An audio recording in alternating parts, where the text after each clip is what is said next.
During the long, punishing campaigns across the European fronts, soldiers learned quickly that the gear issued to them was not always built for the reality of war. Tops that looked sturdy on paper became a cruel disappointment after days of relentless rain. Canvas darkened, sagged, and eventually soaked through. Rubberized sheets stiffened in the cold, cracked under tension, and let icy water seep straight into dugouts. Wet trenches didn't just make life miserable, they became deadly. Foot rot, hypothermia, collapsing bunkers and groundswells often crippled entire platoons. But as conditions worsened, so did the ingenuity of the men trying to survive them.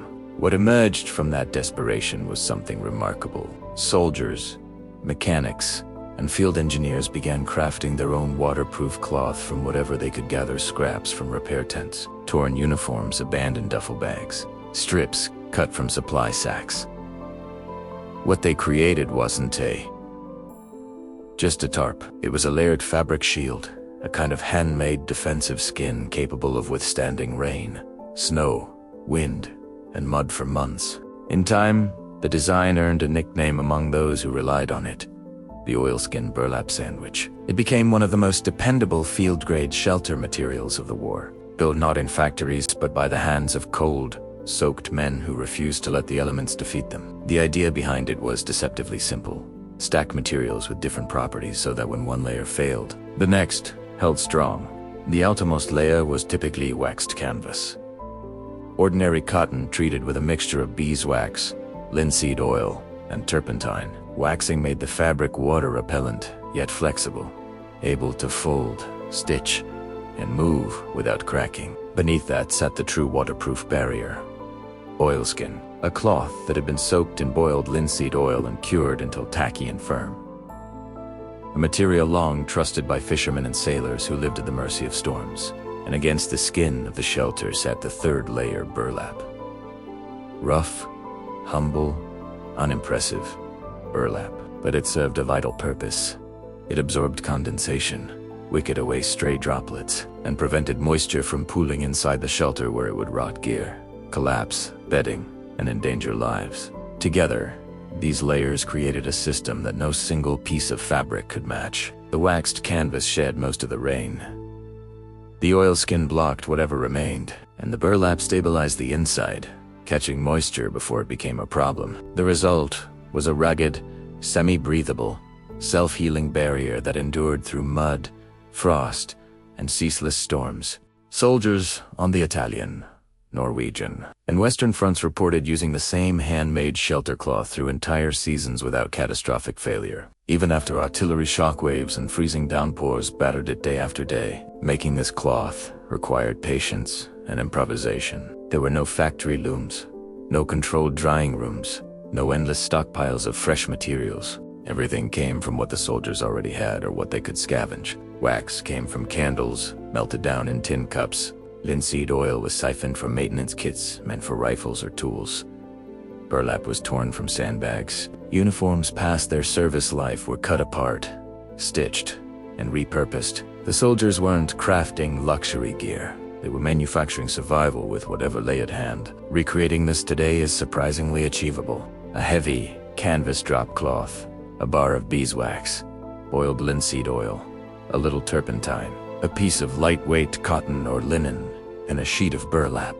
That's all it takes, with the heated wax mixture brushed into the canvas until fully saturated, and a middle layer soaked in straight linseed oil. The 3 sheets can be sandwiched, stitched with waxed thread, and sealed at the seams. Once cured in sunlight, the finished piece becomes sturdy, flexible, and astonishingly weatherproof, almost identical to the wartime versions. What made this system so effective wasn't just the materials.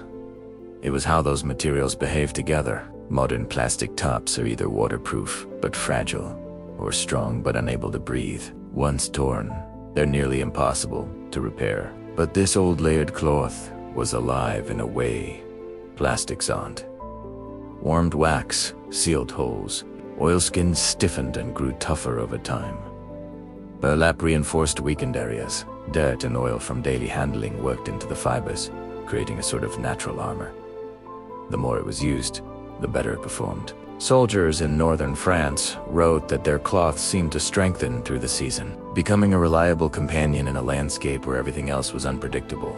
Today, bushcrafters, homesteaders, and long-term outdoor workers still use versions of this method. Hunters line their lean-tos with it.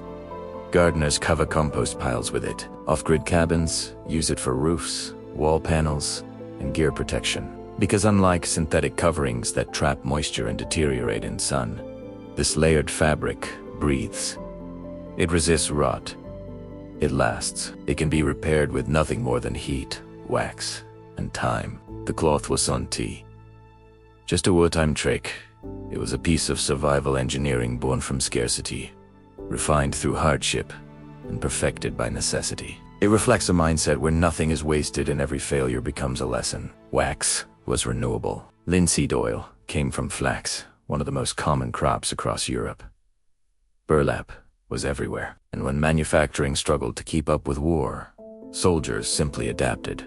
This knowledge didn't die when the war ended. Farmers, fishermen, and outdoorsmen kept using waxed and oiled fabrics for decades, patching them again and again, because they outperformed cheap replacements. In a world now dominated by disposable materials, this forgotten technique stands as proof that durability comes not from expense, but from understanding how materials work together. Recreating this cloth today is more than a hobby. It has a connection to a lineage of resilience. It reminds us that survival never depended on electronic gadgets or modern synthetics. It depended on skill, patience, and the courage to innovate under pressure. The soldiers who stitched their tarps in the mud didn't set out to create a legacy. They simply refused to surrender to the rain, and in doing so, they built something that still outperforms gear created with far more technology. Try crafting your own layered tarp. Test it in the rain. Leave it in the cold. Feel how it breathes, how it flexes, how it quietly endures. You will understand instantly why the design survived the storms of war and why it is worth bringing back today. Because some of the best inventions weren't manufactured in pristine factories. They were sewn together in the dirt by hands that wouldn't quit, for soldiers who needed every ounce of protection they could find.